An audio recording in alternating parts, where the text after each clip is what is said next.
Anyone here who would like to speak to council about anything that's not currently on tonight's agenda?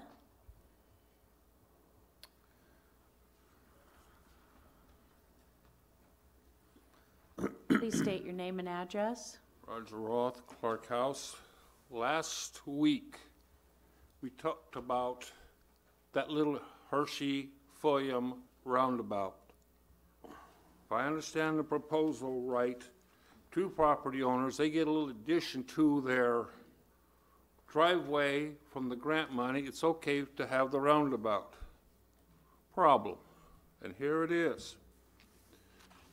The U.S. Constitution denotes land must be bought in order for government to use government funds to build upon the property. Article 1, Section 8, Clause 17. Property buying was not mentioned. Just put something there.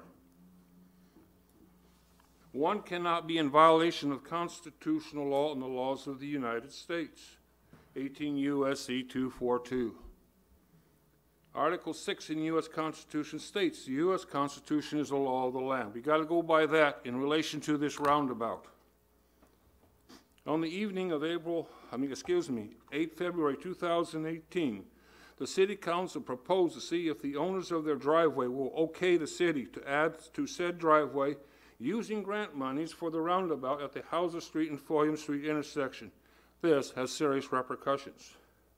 The proposal to add to the driveways with government grant monies without buying the land, the project is in part violation of constitutional law. The grantor cannot, unless as I was, the grantor can consider this addition to the grant not mentioned as part of the contract as a breach of contract. The freebie can see the possibility of the owner to see the city in the future asking for refund of the monies used for the addition starting from the February 2018 use date. The grantor must have to amend the contract for the allowance of additional to the driveways. They, under this allowance, must buy the property that the government monies is putting the addition to the affected driveways. This may require repayment loans for the owner to be able to reclaim both the property and finished product on the land bought by the government. Should the grantor not allow for the above amendment, the city must decide if they will buy the land with city monies that the government project is to be placed as noted above, and that without duress against the owner to comply with government in favor for the project. We also saw Iowa City, Coralville part, being mentioned. It's the same to me when city street department said, like a kid does, Johnny's got it, why can't I?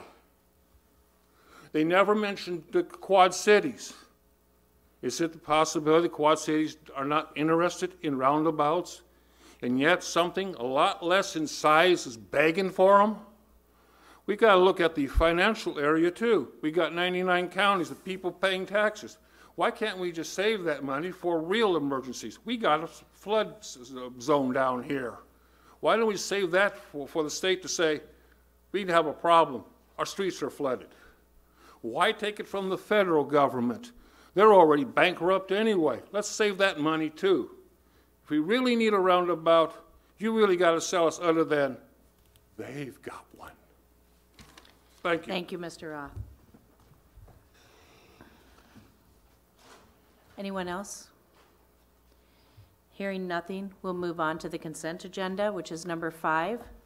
The following items are considered to be routine by the City Council and will be enacted by one motion.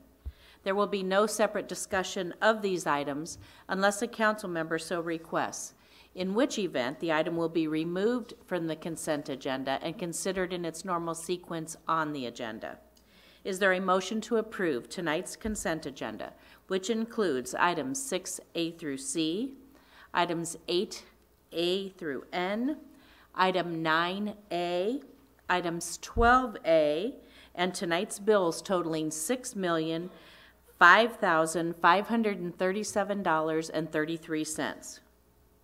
So moved. Second? Second. We have a motion by Councilman Saucedo with the second by Councilman Brackett. All in favor say aye. Aye. Opposed? Same sign. The motion carries with all ayes. Moving all the way down to item 7A, we have a couple of public hearings tonight. The first public hearing concerns the proposed sale of city-owned property described as the easterly 30.6 feet of Lot 47 of Terrace Heights addition to the city of Muscatine, Iowa. On January 18th of this year, City Council declared said real estate as surplus. The city plans to sell this surplus property to an adjacent homeowner. Prior to any formal action by City Council, a public hearing is required. Now is the time for the public to comment. Hearing nothing, do I have a motion to close? Move to close. Do I have a second? Second. We have a motion to close the public hearing by Councilman Saucedo with a second by Councilman Spread. All in favor say aye. Aye. Opposed? The motion carries with all ayes. Our second public hearing tonight concerns the proposed Phase 4 West Hill Sewer Separation Project and approval of the project plans, specifications, form of contract, and cost estimate. These yearly projects are to completely separate the older combined sewers in Muscatine due to an EPA mandate. To keep on schedule, to complete the separations, Phase 4 must be built in the next 2 years. The budget is available to complete these projects from identified sources. The cost of this project is estimated at $8,461,975, with $1,561,975 being reimbursable from Muscatine Power and Water for the water main work. $6,900,000 is the cost of the city's share for all of Phase 4. Prior to any formal action by City Council, a public hearing is required. Now is the time for the public to comment. Move to close. Hearing nothing, do I have a motion to close the public hearing? Move to close. Do I have a second? Second. We have a motion by Councilman Fitzgerald to close the public hearing with a second by Councilwoman Brockert. All in favor say aye. Aye. Opposed? The motion carries with all ayes. We've canceled the third public hearing scheduled for tonight because we were unable to get a quorum for the Planning and Zoning Board, so we will put that off till down the road. Fortunately, it was nothing that was time constraints. Now we're on 9A. I have a proclamation tonight that I'd like to share with you. It is for Muscatine Quilt Week. Whereas quilting is an artistic and inspiring part of our culture and history, and whereas quilting is a robust representation of both folk and fiber art, and whereas the members of the quilting community provide comfort, enjoyment, and often chronicle moments in time through their work, and whereas the art of quilting brings together quilters from all walks of life and socioeconomic statuses, and whereas quilting brings communities together through service, activities has been passed down in our community for generations, which forms a creative legacy. And whereas it is appropriate to recognize the creativity and accomplishments of the quilting community by designating Quilt Week. Now therefore I, Diana Broderson, Mayor of the City of Muscatine, in recognition of this event, do hereby proclaim the week of March 17th through 24th of 2018 as Quilt Week, with the theme Quilting, a Community Legacy. And I encourage the community to observe this week with appropriate programs, ceremonies, and activities. Is there someone here that I can give this to? Anyone? I know there's some of you here. Don't all jump up. Would you like to share anything? Just a little bit. The start of the week is going to be the National Quilting Day, and so we have a shop hop with area businesses where you can collect quilt blocks. And then at the end of the week is the Muscatine Quilt Guild Melon Patchers show at the First Baptist Church on Friday and Saturday. So that's what I was Thank you gonna very tell. much. Thank you. Congratulations.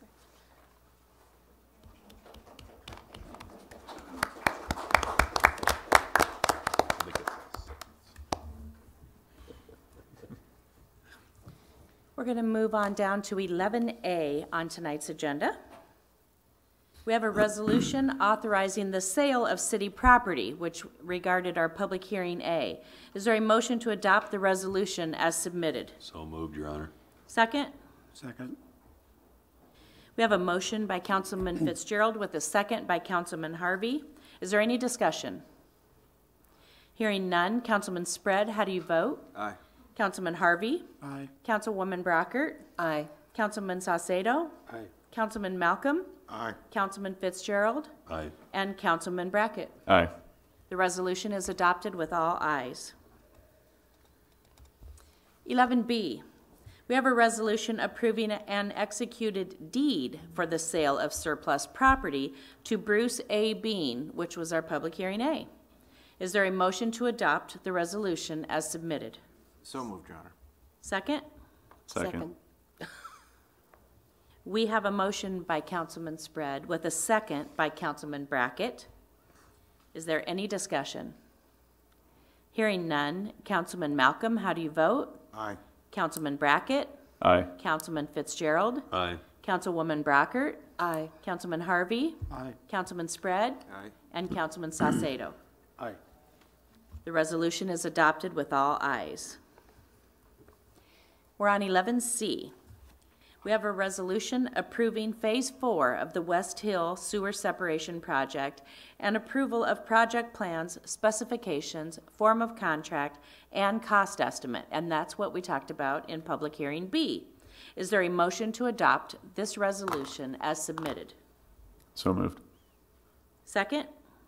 Second. We have a motion by Councilman Brackett with a second by Councilwoman Brockert. Is there any discussion? Hearing none. Councilman Saucedo, how do you vote? Aye. Councilman Harvey? Aye. Councilman Spread? Aye. Councilwoman Brockert? Aye. Councilman Malcolm? Aye. Councilman Brackett? Aye. And Councilman Fitzgerald. Aye. The resolution is adopted with all ayes. We're skipping 11D, 11E, and 11F because those all concerned the public hearing C that we did not have, which puts us to 11G. Presented for City Council's consideration is a resolution authorizing the assessment of unpaid abatement costs to private properties. Periodically, the city takes action to assess unpaid nuisance abatement costs to private properties. The nuisance abatement costs for snow, junk, and weed removal total $2,096.17. The administrative fees are $775, and the assessment fees are $950. The total fee being requested for assessment at this time totals $3,821.17. Is there a motion to adopt the resolution as submitted? So moved, Your Honor. Second? Second. We have a motion by Councilman Fitzgerald with a second by Councilman Spread. Is there any discussion tonight? Hearing none. Councilman Harvey, how do you vote? Aye. Councilman Spread? Aye. Councilwoman Brockert? Aye. Councilman Saucedo? Aye. Councilman Fitzgerald? Aye. Councilman Malcolm? Aye. And Councilman Brackett. Aye. The resolution is adopted with all ayes. 11H. Presented for City Council's consideration is a request to approve a greenhouse gas annual reporting contract with Barker Lamar Engineering. In a contract approved by Council in July of 2017, Barker Lamar inadvertently omitted the annual reporting required for mandatory greenhouse gas reporting. The annual fee for greenhouse gas reporting is $1,250 per reporting year. There would be 3 reporting years in this service contract, 2018, 2019, and 2020, for a total of $3,750. Staff requested $30,000 in the 18-19 budget. The total amount for the landfill annual compliance services is $25,385. With the addition of the $1,250 for the greenhouse gas annual reporting, the total would be $26,635, which is within the confines of the budgeting request. Is there a motion to approve the request as submitted? So moved. Second. Second. We have a motion by Councilman Brackett with a second by Councilman Harvey. Is there any discussion? How are they taking this samples and these green gases? I mean, how are they actually measuring what they're taking and then reporting this? We measure, good evening. Good We evening. measure on a monthly basis. It's part of what Dan Ganser does with a monthly trip to the landfill. We have the meter with a probe on the end of it, stick it down, measure it, pull it up. It's depth So and it's going into the gas. ground. Pardon me? So it's going into the landfill itself, I'm sorry. Into the wells, Okay, into the wells that surround the landfill. okay. And then there are gas monitors too. We have a handheld gas monitor. And there are, I think, 4 sites that's measured. So we record it monthly and we report it to Barker Lamar twice a year. And they report to EPA. Okay, And that's what the $1,250 is for them to do the report that goes to the EPA. good. Is this for CO2 and methane? CO2 and methane. Thank you, Christie. You're welcome. Hearing no other questions, all in favor say aye. Aye. Opposed, same sign. The request is approved with all ayes.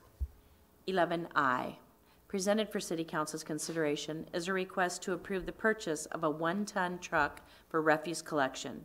In the 17-18 budget, refuse collection was granted $34,000 for the purchase of a used 1-ton truck with a lift gate. The request for a proposal was posted and 10 bids were received. The low bid was for a Dodge Ram from Derry, Iowa City for $35,806. Staff recommends the approval of this purchase and states that the refuse collection budget will be able to absorb the additional $1,806. Is there a motion to approve the request as submitted? So move. Second. We have a motion by Councilman Malcolm with a second by Councilman Harvey. Any discussion?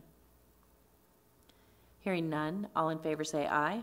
Aye. Opposed? The request is approved with all ayes. 11J, presented for City Council's consideration, is a request to approve a purchase order for library furnishings from Allsteel. HNI donated their former headquarters building to the city to be used as the new Musser Public Library and HNI Community Center. HNI also donated a substantial amount of staff time to assist in determining the furnishings and furniture needs for the new facility. Given HNI's donation, it is recommended that City Council waive the requirement for formal bidding and authorize the issuance of a purchase order in the amount of $181,695.44 to HNI for the purchase of furniture and furnishings for the new facility. Is there a motion to approve the request as submitted? So moved. Second? Second. We have a motion by Councilman Fitzgerald with a second by Councilman Spread. Any discussion? I had some questions on this. With that, how long should that furniture last? Do we know?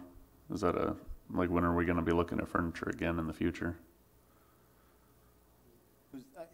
Whoever's the best person to answer, if you could come up to the podium, please. Thanks, Peggy.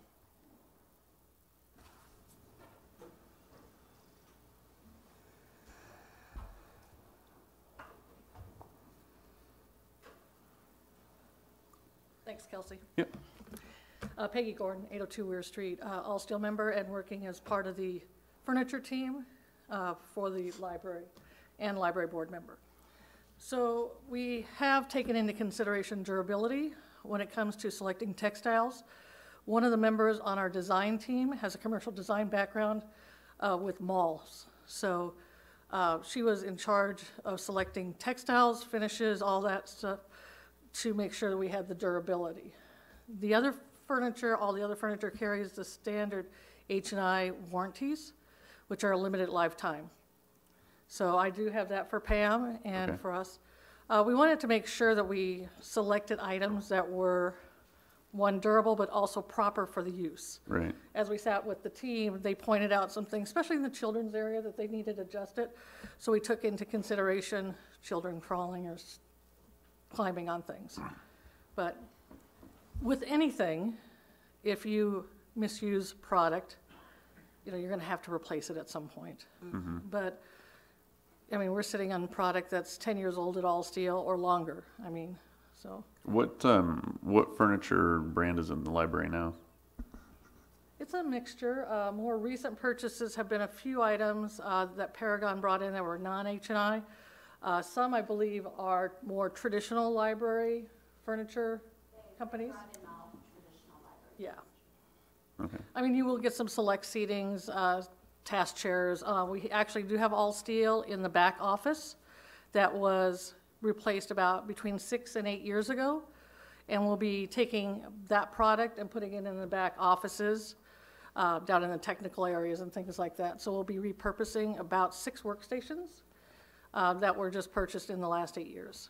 Okay, so I'm just trying, I mean, since we're looking at going around the normal bidding process, I just wanted to kind of clarify and make sure that I understand, and so everybody's on the boards on the same page, that we don't have any concerns about using non-standard, non-library furniture for this Maybe not situation? non-standard, but maybe call it non-traditional. Non-traditional, but we do maybe. sell to higher education, Okay, public areas all the time. We're in University of Iowa, Iowa State, Illinois, Duke, OSU, Okay. Oklahoma. so you think that this will be like a 10-year? Oh, more. I mean, again, it depends on how people treat it. But yes, I think with the selection, and again, we do have warranties. They've had a significant amount of furniture at Muscatine High School, and I was involved in putting the library together when we did that, and it's been very serviceable. And the equipment, or the furniture's worked out real well. And they had ancient standard library goods that had fallen apart, so. I think part of it too is, I mean, you have to look at the textiles and such. I mean, what we selected, they'll be beautiful, but they will be very serviceable, and you won't be able to tell it's more the traditional vinyls and things, but it is very durable. So, because there's gonna be a lot of soft seating, a lot of gathering, and Okay, So you said that there's warranties. So it says different desks or chairs, all of them have minimum warranty for, we tend to call it a limited lifetime because it depends on the product and the components of the product. So, and I can provide that to Greg and he can include it in a package to you. okay. And my next question, why are we dancing around allowing other people to bid and see if they can match or beat your price? I'm not going to speak to the pricing, even though, let me just say this, that the city is purchasing under a TCPN national contract at the negotiated rate because the price was high enough that we could go deeper than the standard tiered discount. And that's a discount that all cities and municipalities in the U.S. have access to, that's granted to H&I and the different companies. So that's the purchasing agreement we're using. I would ask that to, being an H&I member, I have my own opinion, and I don't want to speak to that. Okay. Maybe, But, maybe Pam knows. yeah. Is there anybody or the administration, why is that? Well, I think the intent has always been to utilize H&I furniture throughout the process. We received a $5 million donation in property and in furniture from H&I. I understand that. It's always been utilize H&I. Well, yeah, I understand they donated the building and very instrumental to this. I just want to know why. Well, And and Councilman Malcolm, it's not just, this is the new furniture purchase, and I mentioned we're taking at least 6 workstations over from the current library, but H&I also left behind pages of inventory that we actually reused and placed first, and it was like 30 side chairs, harvest tables, 4 private offices. So there was already furniture placed and left from the H&I collection that was gifted. And we did the complete inventory, and then our designers took that, placed it into new places for new purposes, and then we backfilled with additional products in more of the public areas and stuff. So it's not just $181,000. The entire gift is probably much greater than that. Plus the design fees are probably in the $30,000 range also. So are the designers, were they all Steel designers or library designers? I guess there's a difference there. We, being H&I, we pulled in our resources and we used a workplace advisory team who works with large corporations. They're more at the H&I level, so we had Lisa Miller, Brianna Johnson, I mean, and some are, Sandra Salas is a big library user with her children. They developed our core team of the designers. So we tried to keep the cost down by developing an H&I team. But again, we have people on staff. Brianna was a commercial designer for malls, so she's got a heavy, similar usage experience. Lisa is our manager, and she speaks to companies like UGH, or United Health Group, and the Amazons, and people like that. So they're a very strong team, and they take into account not just, we want to sell you furniture, it's not that. It's we want to select the right product for you. And our goal was to listen to the library, so meeting with them and listening to their needs, kicking tires, making adjustments was also part of that design element. Our original consultant, was he on board with going a different route with the furniture rather than traditional library furniture? Our consultant primarily worked on things that had to do with us being able to move into the library and work effectively. I will say, though, that he was very concerned that we did not get to use design professionals who had worked in libraries and that we were not able to develop specs for traditional, what he felt would be used in, were more important in the library. But we chose not to use him for that because, you know, the all-skill donations and all of that. And we don't know if they would work better or not work better. It's something that, as far as I know, no library has ever used basically office furniture in a public library setting where you have a lot of unsupervised, destructive, you know, fifth graders on up, and we don't know. So it's a guess. They've done an excellent job. They've selected beautiful things. They might last 20 years. It's a guess, you know, but it's, I'll still give us quite a bit of stuff. I'll still, they give us a lot of their time. I would never recommend bidding the all-steel furniture against other office furniture manufacturers. I mean, there's no way we would get any better deal than other traditional office furniture companies. The only question, and this is the only question that we hear, and I'm not saying this is what I believe, is that if you wanted to look at other furniture, you should go look at you should look at furniture that is created for public libraries. But there's no point at all in going and putting that bid out to have. To another office furniture. No. There would be no point at all, and it would be, I think, a tremendous insult to H&I. But there's still a question of maybe library furniture, or no? Well, I don't know. You know, anything we do right now is going to significantly impact when we could open. Even if we were to, you know, decide we wanted to scale with all steel, the time it would take to put a package together to go out to bid would be significant. And we don't know what it would be cost-wise. The architect felt that with the significant amount of donated furniture, in order to purchase the shelving and the other furniture necessary to complete the package, you would be looking at $400,000. And right now, with our shelving and the donations for the all-steel, I believe we're looking at, we're just under that. He thought it would be $393,000, and right now with the package all-steel put together, we'll be at $337,000, or about $56,000 under his estimate. It's really late for us now to go back and go another way. Initially, we thought we had a Friends of the Library board president who was involved in it, and she was going to ensure us that if we had difficulties with the furniture, just because of the usage, which, as we said, is very different than even being in an office setting or a college lounge or something like that, and we have the film to prove this, that we would work with their environmental testing group and that they would help us get in furniture that matched what we had so that we wouldn't be out repurchasing, you know, if things did not work the way they expected them to.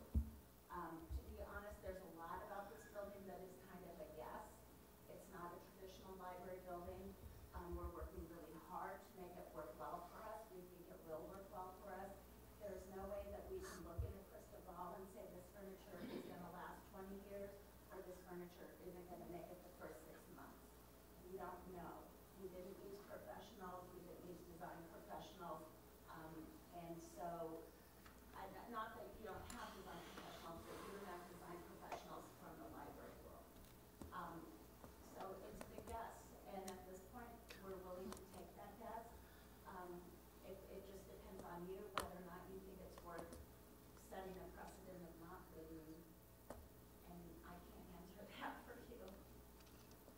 I hadn't realized that it was part of the original agreement to use all steel furniture. Well, let me correct, and we keep saying all steel, it's actually H&I. Or H&I. The majority Yes. is all steel, the majority that's existing is more the level of Gunlock, HBF, which are very high-end. And we made sure there's a combination, there's Han products, so the whole family is involved. So I want to make sure that's clear. Also, I'm just speaking from more of this is what we have in writing, but H&I is not going to let this fail. This is a huge gift and a very proud moment for them.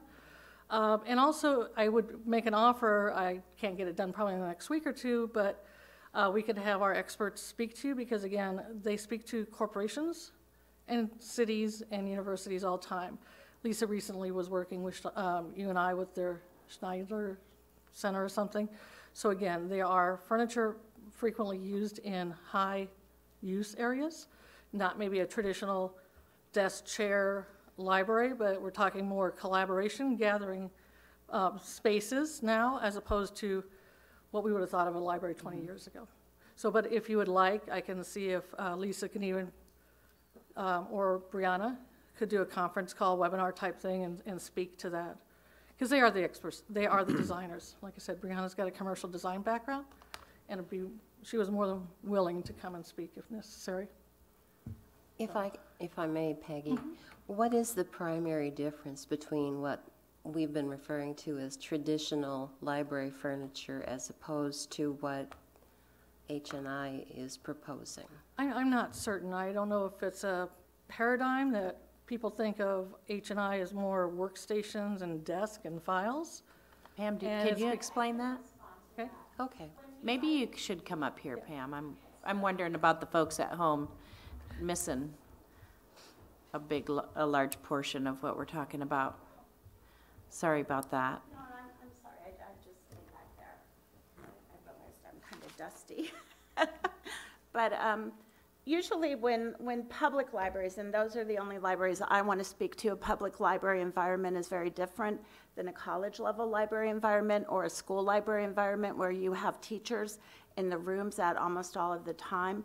In a public library environment, you often have somewhat destructive middle school age children, high school children who are not supervised. We do not have the staffing to supervise them in this building.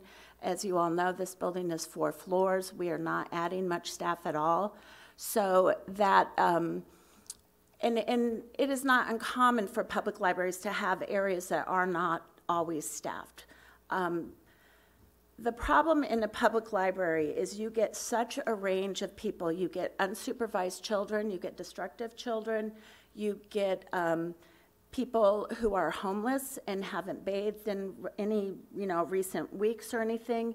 You have people coming in who have illnesses. You might have kids who had to come to school and then they went to the library after school and they vomit on something, or they are not continent, that sort of thing. And we used to joke that we weren't buying any furniture, that we couldn't take it out in the back and hose it down. And so it's a combination of the type of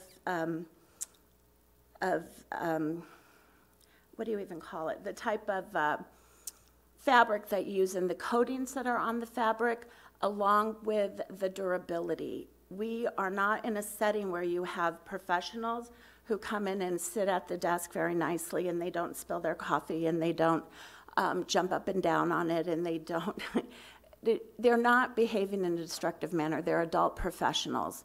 A library is full of people who are not adults, and it's full of people who are not professional in their behavior, sometimes because they lack the ability to control their behavior, sometimes because they don't know any better.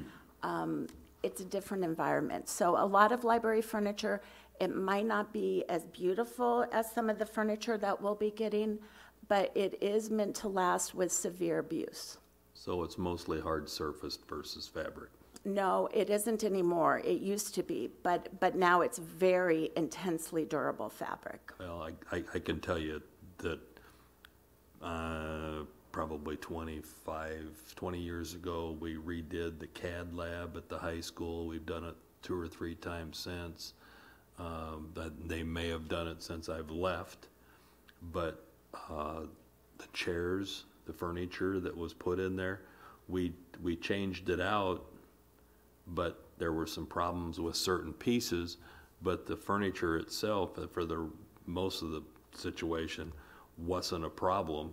It held up well, and we moved that furniture to other areas of the building. It wasn't crap and we needed to move it out. Yeah, So I think the quality of the furniture, the fabrics, I think you're going to be amazed that they will hold up. We had 25 students, high school age. They weren't angels, all of them. There was one teacher and 25 students, and they were in there 7 hours a day, and they got used. we haven't had any problem at all with the all-steel office materials that we have, the office settings. They're wonderful. We've had them for a long time. They hold up very well. Some of the furniture that we bought when we refurbished, it's probably been at least 8 years ago, has held up extremely well, and that was library furniture.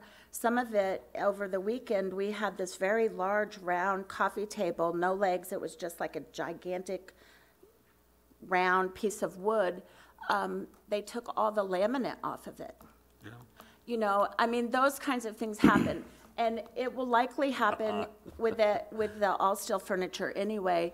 And I'm not saying I'm opposed to the all-steel furniture, but that is the difference between traditional library furniture, which might not look exactly like it used to, and all-steel. And when we talk about a library designer, when they come in, they don't have to just do libraries, but they've had a lot of experience with public libraries, and those are the things they're really, really, really serious about looking for. There are companies that do market primary to libraries. I do not know the cost. We haven't looked into this. We assumed that we were going with all steel, and they've treated us very well. We've been very happy with them. We're very happy with the design. I just want you to know that we are completely opposed to sending this out to bid to another office manufacturer, office furniture manufacturer. We see no point in that at all, and we see that as a tremendous insult to H&I. Yeah, and I'm not trying to hold that up. I wanted Yeah. more clarification, and I think I'm getting that. But I guess my bigger concern after this would be why there wasn't a designer that was specific to libraries that was brought into this process at all. I mean, that would be, I Well, guess, my I concern think- there. But yeah. aside from that, I think I can help a little bit with that perspective. Okay. I was one of some 40 people that served on a steering committee. I think I'm the only one in the council that did that. There were 40 of us that met over, 18 to 24 months? Yeah, with- I with think the so, consultancy? yeah, The consultants were funded by the Friends of the Library, yes. and their best offer, their best proposal was to build a $16 million project. Well, no, that was not their best proposal. That was their initial proposal that had everything that we wanted in it. At that point, we did not want to continue with that cost, but what they would have done next is to start cutting. Yeah. It wouldn't have ended up being that, but no. But those aren't the furniture people. Those aren't design people. That was an architectural firm. The Why design, didn't you have a designer? because of the funds. We didn't want to spend the funds if we didn't need to. And you have professional people on staff with H&I Corporation that do universities and schools, and they've been running test flights for what I would call it at the high school since probably 2005, bringing in furniture and setting up classrooms and using it as a test lab. Basically, they'd come in and they'd replace everything. Every other year, they'd tear it apart and bring in more new stuff. Even to, in my opinion, this is a non-issue. I think we need to move on. Well, I agree. My nature is always to do comparison shopping. I'm the guy that's gonna go to the store and then go somebody else to see if they do better. So I just wanna know, but watch this, since you and I have had lots of discussions, you've walked me through the lovely new structure, and since you're the captain of the ship, my question for you directly is, are you comfortable with this? I am fairly comfortable with it. Pretty much a yes or no.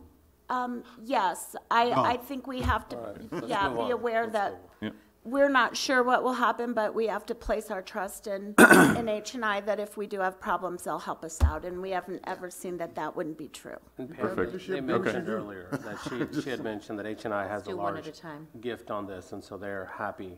I'm sure they're gonna wanna make sure that this isn't gonna fail. We're gonna see the successful library up and going, so if there are probably 2 areas or equipment that isn't working, I'm sure that H&I is gonna wanna make sure that this is gonna be a good area that people are gonna see and succeed. So I would highly doubt that after a $5 million gift, that $181,000 is gonna be a big issue as far as saying, okay, maybe $20,000 of furniture is a problem.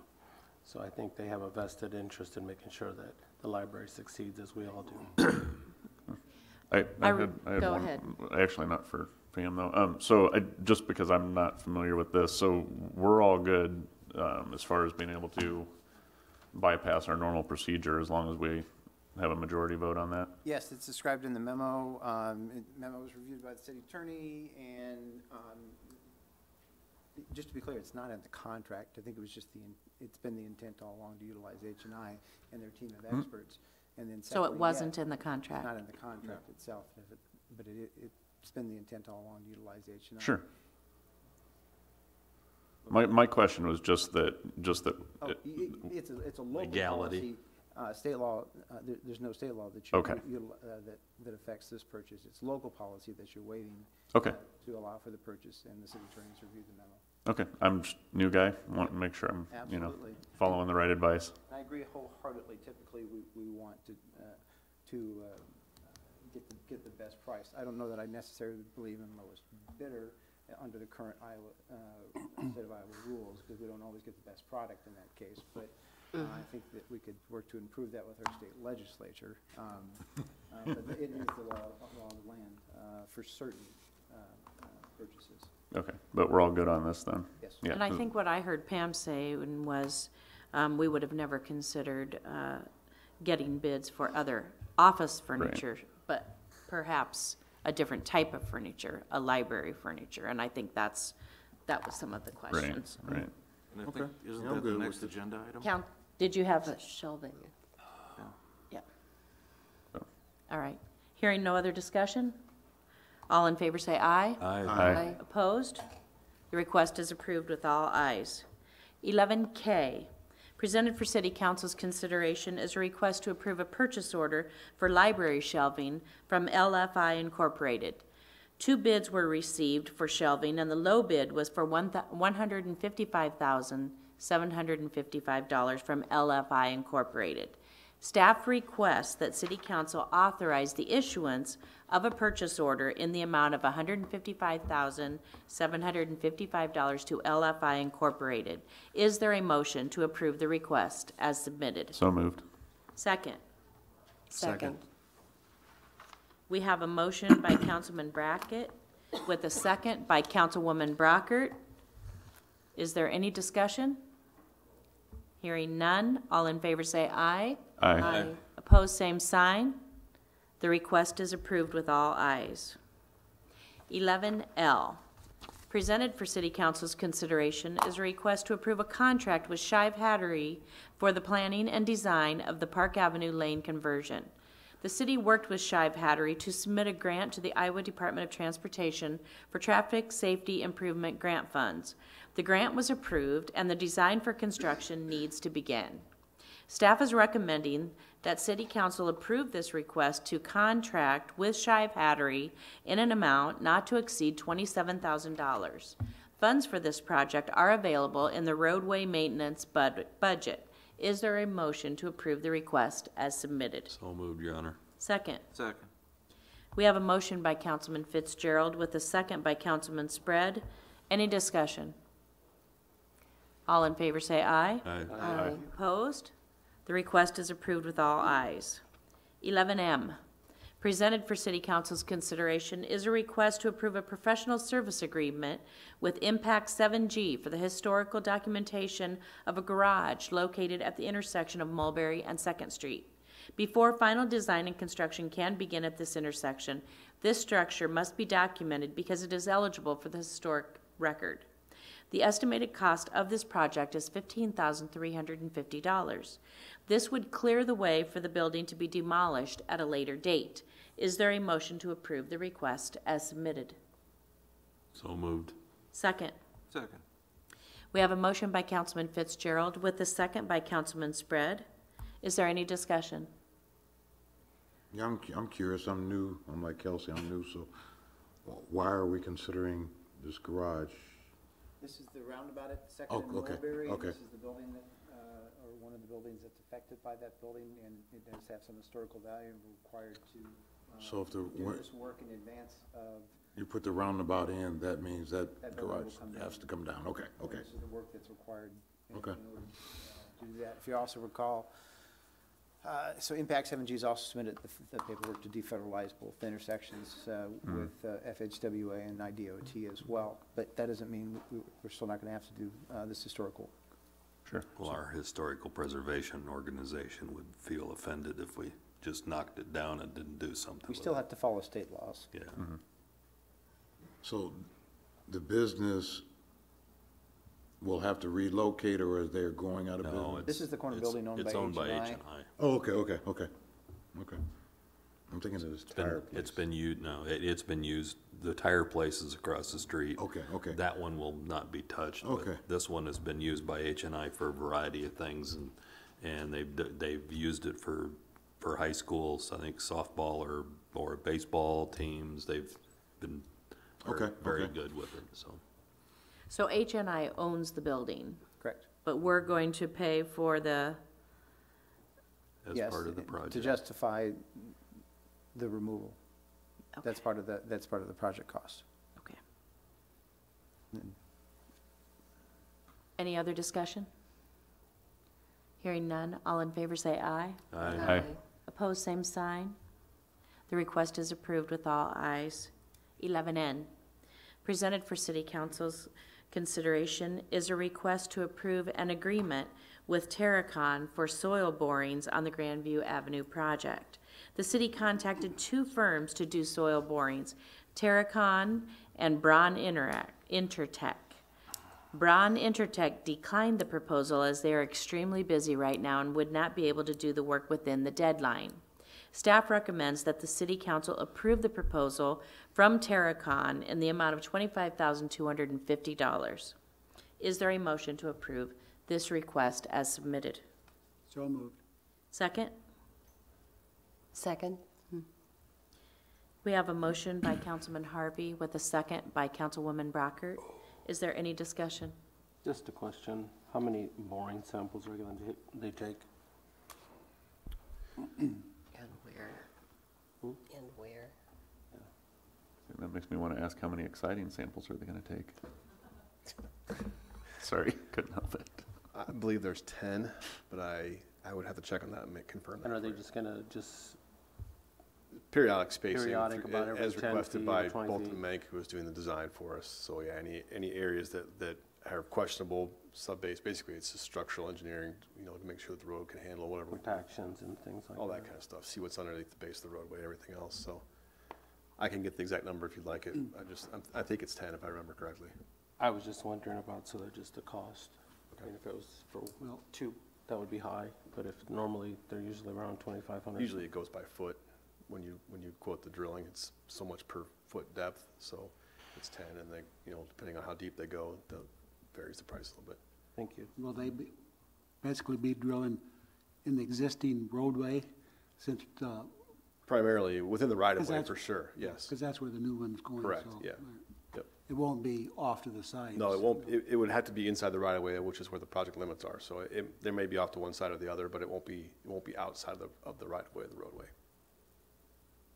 Then I would be remiss if I didn't ask, I'm assuming there's not too many companies that do this, and that's why when we had asked two, one of them rejected, we can just go with the other one. Pretty much, yeah. Okay. Yeah. Terracon is probably one of the best companies out. Just, Thank Oh, you, I know, Brian. We sure. There's not appreciate very it. many. I know. yeah, I didn't figure. Thanks, Brian. Hearing no other discussion, all in favor say aye. Aye. Opposed, same sign. The request is approved with all ayes. We're on 11O. Presented for City Council's consideration is a request to approve the purchase of a service van for building and grounds. Building and Grounds was granted $25,000 for the purchase of a used service van in the 1819 budget process. Currently, Krieger's has a new 2018 service van quoted at $23,890. It is staff's recommendation that City Council considers moving this budget item from fiscal year 19 to fiscal year 18 and authorize a purchase order to Krieger's in the amount of $23,890. There are enough funds in the equipment replacement reserve to fund this purchase. This change would allow Building and Grounds to purchase a new service van for less than the cost of a used one. Is there a motion to approve the request as submitted? I move on that one. All right. Is there a second? A second. We have a motion by Councilman Malcolm with a second by Councilman Brackett. Is there any discussion? Yes. What kind of outfitting in the new van would have to be done? You just minimal sorts of things? Yeah, the outfitting would be done by the Fleet Division in Public Works. Basically, it's toolboxes that we already own, ladder racks that we took off the old van. We'll just be reinstalled on this van, and we'd be ready to go in probably a week. Probably, so minimal extra cost? Very minimal, yeah. Okay, thank you. Probably none. Okay. So my How question, did- Wait, hang on. Go ahead. is this a large van or is this like a Sprinter or? No, it's not like a Sprinter. It's basically a GMC 3/4 ton van, white van. I think Phil has one similar. Well, basically what mine's a you- window van, but this one This probably one is His is a not. mobile Basically home. what you had before. Yeah, basically it's Yeah. exactly what we had before, except this was a GMC, the other one was a Ford. And we were budgeting for a $25,000 used vehicle, and you happened to see that they had a $23,000 and change Yes. new vehicle. New on the lot. How did you happen to see that? Our fleet manager was going through the lot looking at vehicles and saw this on the lot. He's like, whoa, this is better than what we can get, so. And with the previous vehicle, it was rusted out like super bad in the inside. It's no longer in use. 2006. Right, and so, right, are we coating the inside then of the new one with the? We will coat the inside. The reason that last van was rusted on the inside is we carry the salt and the snow blower in it. We do that now with the pickup truck that's been lined with the lift gate, so that they won't have to carry that in the van anymore anyway. Okay. So, yeah. Great, thank you. Any other questions? No? Thank you. Thank you. Hearing no other discussion, all in favor say aye. Aye. Pose same sign. The request is approved with all ayes. We're down to communications. Councilman Spread, do you have anything tonight? Nothing this evening? Councilman Saucedo? Nothing, Your Honor. Councilman Malcolm? Nothing, Your Honor. Councilwoman Brockert? Nothing tonight, Your Honor. Councilman Harvey? Nothing tonight, Your Honor. Councilman Brackett? I just wanted to ask staff to assist me in scheduling some time to speak with sewer department and. John Cook, yeah. Public Works Director, and probably Matt, Matt Chandler, yeah. To talk about, To talk about Ralph Bird, Bird and that his situation. issue over on Allen Street, and just kind of brainstorm some we'll ideas. coordinate that. Yeah. Thank you. Anything else? That'll be all for me. Councilman Fitzgerald? Nothing at this time, Your Honor. Staff? I was just trying to check, Your Honor, but I had asked our community development, or excuse me, our communications manager to put the information from the Grandview Public Meeting up on the city's website. I also emailed it out. It will be available, if it's not already, under projects on the city's website. I was trying to get there, and I haven't been able to get there, but they will be online for those who couldn't attend. Thank you. I just had a few things. I would like to ask the community to join me in praying for all of those affected by the tragedy in Florida recently. I would like to remind everyone that the Happy Chinese New Year Symphony is coming up on Wednesday night at 7 o'clock at the Central Middle School at the auditorium. It is a free concert open to the public. Last year it was very good. Then I would like to just remind everyone, Coffee with the Mayor, the next one is February 24th at 9 a.m. at Happy Joe's. And hearing nothing else, do I have a motion to adjourn? So moved. We are adjourned. happened to the bills being approved? It's done, part of the consent agenda. Okay, well, it was on.